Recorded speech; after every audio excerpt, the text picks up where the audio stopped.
Perkenalkan, nama saya Titi Fadila, NIM 2522187.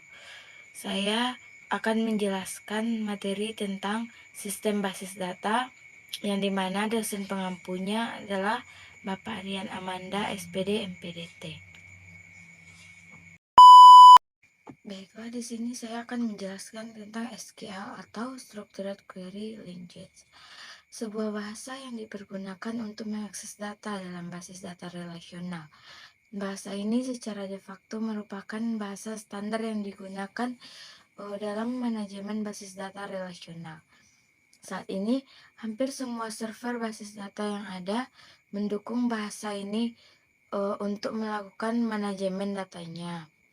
Sejarah SQL dimulai dari artikel seorang peneliti dari IBM bernama F. Code yang membahas tentang ide pembuatan basis data relasional pada bulan Juni 1970. Artikel ini juga membahas kemungkinan pembuatan bahasa standar untuk mengakses data dalam basis data tersebut. Bahasa tersebut itu kemudian diberi nama SQL atau Structured English Query Language. Setelah terbitnya artikel tersebut, IBM mengadakan proyek pembuatan basis data relasional berbasis bahasa SQL. Akan tetapi, karena permasalahan hukum mengenai penamaan SQL, IBM pun mengubahnya menjadi SQL. Implementasi basis data relasional dikenal dengan sistem R. Di akhir tahun 1970-an, muncul perusahaan bernama Oracle yang membuat server basis data populer yang bernama sama dengan nama perusahaannya. Dengan naiknya kepopuleran Oracle, maka SQL juga ikut populer sehingga saat ini menjadi standar de facto bahasa dalam manajemen basis data. Standarisasi SQL dimulai pada tahun 1986, ditandai dengan dikeluarkannya standar SQL oleh ANSI. Standar ini sering disebut dengan SQL 86. Standar tersebut kemudian diperbaiki pada tahun 1989. Kemudian diperbaiki lagi pada tahun 1992. Versi terakhir yang dikenal dengan SQL 92. Pada tahun 1999 dikeluarkan standar baru yaitu SQL 99 atau disebut juga dengan SQL 99.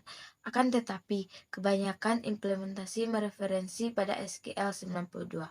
Pemakaian dasar SQL adalah bahasa query yang standar yang digunakan sebagai suatu bahasa sederhana dan dasar yang memungkinkan kita untuk berkomunikasi dengan database, membaca, menulis, dan memperoleh informasi yang berguna dari database. Meskipun sifatnya non-prosedural, lebih mudah bekerja dengan SQL daripada dengan kebanyakan bahasa pemrograman seperti PHP, Perl, Java, dan lain-lain. Namun kadangkala menyulitkan untuk beberapa kasus yang rumit bagi mereka yang baru mengenal SQL. Perintah atau statement SQL yang paling sederhana yang memungkinkan seseorang user dapat menampilkan atau memperoleh data dari suatu tabel adalah perintah atau statement select. Sesuai dengan namanya, dengan perintah select, seorang user dapat membeli data yang spesifik dari tabel yang menampilkannya. Secara umum, SQL terdiri dari dua bahasa yaitu Data Definition Language atau DDL dan Data Manipulation Language atau DML. Implementasi DDL dan DML berbeda untuk setiap sistem manajemen basis data atau SMBD. Namun secara umum, implementasi tiap bahasa ini memiliki bentuk standar yang ditetapkan ANSI. Selanjutnya, apa itu multiple table? Merupakan salah satu fitur SQL yang paling berguna adalah kemampuan untuk menggabungkan tabel on the fly dengan query-query yang mendapatkan kembali data. Tetapi sebelum mempelajari ini, kita terlebih dahulu memahami tabel relasional dan rancangan database relasional. Karena Jika tidak, akan menyebabkan terjadinya Cartesian product. Cartesian product ini maksudnya ialah hasil yang dikembalikan oleh sebuah tabel relasional tanpa kondisi join. Jumlah baris yang didapatkan kembali akan menjadi jumlah baris dalam tabel pertama dikalikan dengan jumlah baris pada tabel kedua. Group function pada kasus seleksi data seringkali diminta untuk menampilkan atau memilih sekumpulan data berdasarkan kelompok data tertentu. Untuk menyelesaikan masalah tersebut, SQL ini menyediakan perintah atau sintek group by. Pada pengelompokan data biasanya disertakan bersama aggregate function. Dalam hal ini implementasinya, kumpulan function harus diikuti group by bila terdapat file lain yang dijadikan sebagai kriteria pengelompokan. Selanjutnya saya akan menjelaskan tentang perancangan basis data. Desain basis data yang baik sangat penting untuk memastikan bahwa data yang ingin disimpan konsisten dan dapat diambil atau diperbaharui dengan cara yang paling efisien. Masalah desain basis data berkaitan dengan pemasangan sepotong data tertentu ke dalam organisasi logis yang sesuai. Beberapa faktor perlu dipertimbangkan selama proses. Beberapa di antaranya adalah sebagai berikut. Yang pertama, berapa banyak tabel yang harus dimiliki, bagaimana mereka harus saling terkait, berapa banyak kolom yang harus dimiliki setiap tabel, kolom mana yang harus menjadi kolom kunci, kendala apa sih yang harus dimiliki. Seperti sebelumnya, akan dipusatkan perhatian pada basis data relasional. Terlebih lagi, ketika berbicara tentang desain basis data, maka berbicara tentang aspek logis dari desain dan bukan aspek fisiknya. Adapun masalah penyimpangan data, skema relasional menghadapi beberapa masalah yang tidak diinginkan. Yang pertama itu, redundasi. Tujuan dari sistem basis data adalah untuk mengurangi redundasi, yang berarti bahwa data hanya disimpan satu kali. Menyimpan data atau informasi berkali-kali menyebabkan pemborosan ruang penyimpanan dan peningkatan ukuran total data yang disimpan.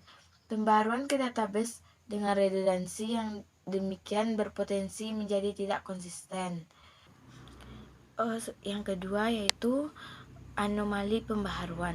Beberapa salinan dari fakta yang sama dapat menyebabkan anomali pembaharuan atau inkonsistensi saat pembaharuan dilakukan, dan hanya beberapa salinan ganda yang diperbaharui, jadi perubahan pada jurusan itu dibuat tidak konsisten. Dalam semua rekor yang berkaitan dengan mahasiswa, jika satu dari 3 rekor tidak berubah, maka akan ada ketidakkonsistenan dalam data. Anomali penyisipan, jika relasi dalam basis data yang menunjukkan hubungan antara mahasiswa dan mata kuliah yang diajarkan. Fakta bahwa seorang dosen yang diberikan mengajar dalam mata kuliah yang diberikan tidak dapat dimasukkan dalam basis data kecuali jika seseorang mahasiswa itu terdaftar dalam mata kuliah. Anomali penghapusan, jika satu-satunya mahasiswa yang terdaftar dalam kursus yang diberikan menghentikan mata kuliah, informasi dosen akan hilang. Jika ini adalah satu-satunya relasi dalam basis data yang menunjukkan hubungan antara mahasiswa dengan dosen yang mengajar. Proses perancangan basis data.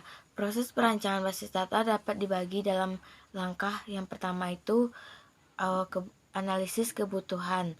Langkah pertama dalam mendesain basis data aplikasi, yaitu memahami data yang akan disimpan dalam basis data, aplikasi apa yang harus dibangun di atasnya, dan operasi apa yang paling sering dan tunduk pada persyaratan kinerja. Dengan kata lain, harus dicari tahu apa yang diinginkan pengguna dari basis data. Ini biasanya merupakan proses informal yang melibatkan diskusi dengan kelompok pengguna, studi tentang lingkungan, operasi saat ini, dan bagaimana perubahan yang diharapkan.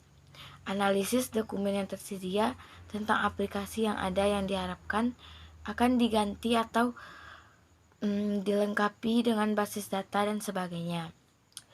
Beberapa metodologi telah diusulkan untuk mengatur dan menyajikan informasi yang dikumpulkan dalam langkah ini, dan beberapa alat otomatis telah dikembangkan untuk mendukung proses ini.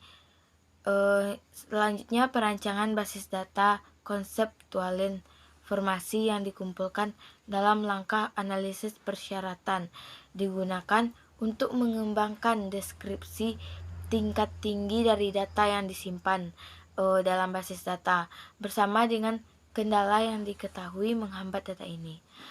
Langkah ini sering dilakukan dengan menggunakan mode IR. Mode IR itu adalah salah satu dari beberapa model data tingkat tinggi atau semantik yang digunakan dalam desain basis data. Tujuannya adalah untuk membuat deskripsi sederhana dari data yang sangat cocok dan dengan cara pengguna dan mengembangkan memikirkan data dan orang-orang dalam proses yang akan diwakili dalam data. Ini memfasilitasi diskusi di antara semua orang yang terlibat dalam proses desain, bahkan mereka yang tidak memiliki latar belakang teknis. Pada saat yang sama, desain awal harus cukup tepat untuk memungkinkan terjemahan langsung ke dalam model data yang didukung oleh database komersial sistem. Desain basis data logis harus dipilih DBMS untuk mengimplementasikan desain basis data dan mengubah desain basis data konseptual menjadi skema basis data dalam model data DBMS yang dipilih. Hanya akan mempertimbangkan DBMS relasional, dan oleh karena itu tugas dalam langkah desain logis adalah untuk mengubah skema IR menjadi skema database relasional. Saya akan menjelaskan tentang normalisasi. Apa sih normalisasi itu? Normalisasi adalah proses di mana dapat mendekomposisi atau membagi relasi menjadi lebih dari satu relasi untuk menghilangkan anomali dalam database relasional. Ini adalah proses langkah demi langkah, dan setiap langkah itu dikenal sebagai bentuk normal. Istilah penting dalam teknik normalisasi itu ada yang pertama itu file atau atribut kunci. Setiap file selalu terdapat kunci dari file berupa satu file atau satu file yang dapat mewakili record. Yang kedua itu candidate key, kumpulan atribut minimal yang secara unik mengidentifikasi sebuah baris yang fungsinya sebagai calon primary key. Yang seterusnya composite key, kunci kandidat yang berisi lebih dari satu atribut. Lalu primary key, kandidat key yang dipilih untuk mengidentifikasi baris secara unik. Selanjutnya alternate key, kandidat key yang tidak dipilih sebagai primary key. Selanjutnya foreign key, kunci di tabel lain yang terhubung dengan primary key pada sebuah tabel. Manfaat normalisasi itu ada yang pertama itu menghasilkan tabel yang lebih kecil dengan baris lebih kecil. Yang kedua, pencarian, pengurutan, dan membuat indeks lebih cepat. Karena tabel lebih sempit dan lebih banyak baris cocok pada halaman data. Yang ketiga itu menghasilkan lebih banyak tabel dengan memecah tabel asli. Dengan demikian bisa ada lebih banyak indeks berkerumunan dan karenanya ada lebih banyak fleksibilitas dalam menyetel query. Yang keempat itu pencarian indeks umumnya lebih cepat karena indeks cenderung lebih sempit dan lebih pendek. Semakin banyak tabel memungkinkan pengguna segmen yang lebih baik dan untuk mengontrol penempatan fisik data. Selanjutnya ada lebih sedikit indeks per tabel, dan karenanya perintah modifikasi data lebih cepat. Selanjutnya ada sejumlah kecil nilai nol dan redundansi. Ini membuat basis data lebih kompak. Yang kedelapan, anomali modifikasi data berkurang. 9. Secara konseptual lebih bersih dan lebih mudah untuk dipertahankan dan diubah seiring perubahan kebutuhan. Ketergantungan dalam normalisasi.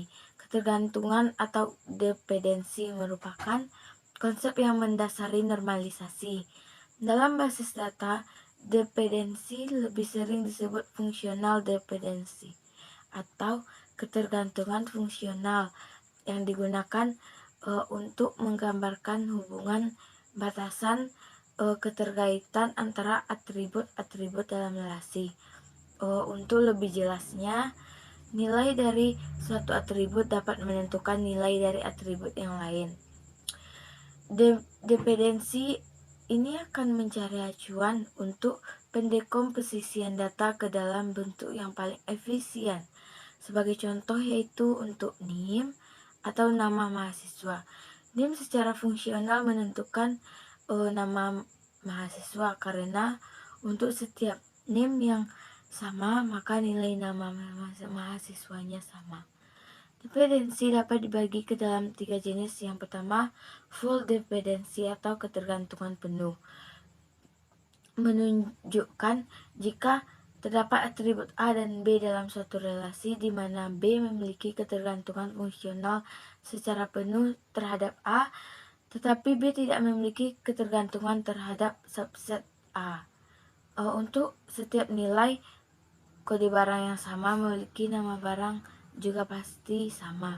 Begitu juga setiap kode barang yang terdapat pada no faktor yang sama, maka nilai kuantitasnya juga sama. Yang kedua, partial dependency atau ketergantungan sebagian. Ketergantungan parsial atau sebagian memiliki dua atribut dari A untuk menentukan B. Namun untuk menentukan B tidak harus dua atribut. Artinya, jika salah satu atribut A yang menentukan B dapat dihilangkan namun tidak merubah arti relasi dan masih tetap berrelasi ketergantungan. Selanjutnya, transitive dependency atau ketergantungan transitif.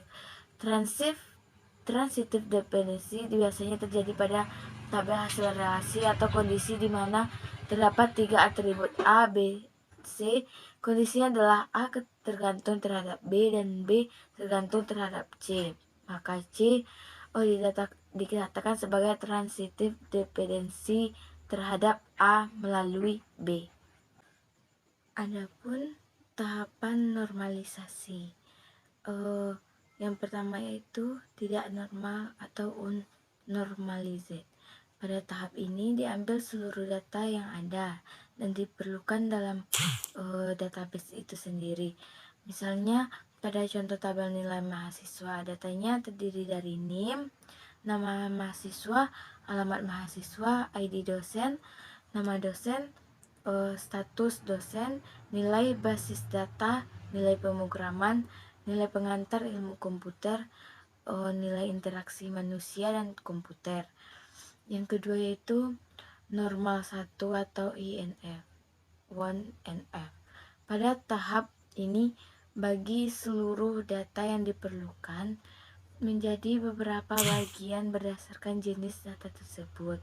Sebuah tabel bisa dikategorikan sebagai tabel 1NF jika di setiap baris rekod hanya memiliki satu value. Yang ketiga itu ada normal 2 atau 2NF.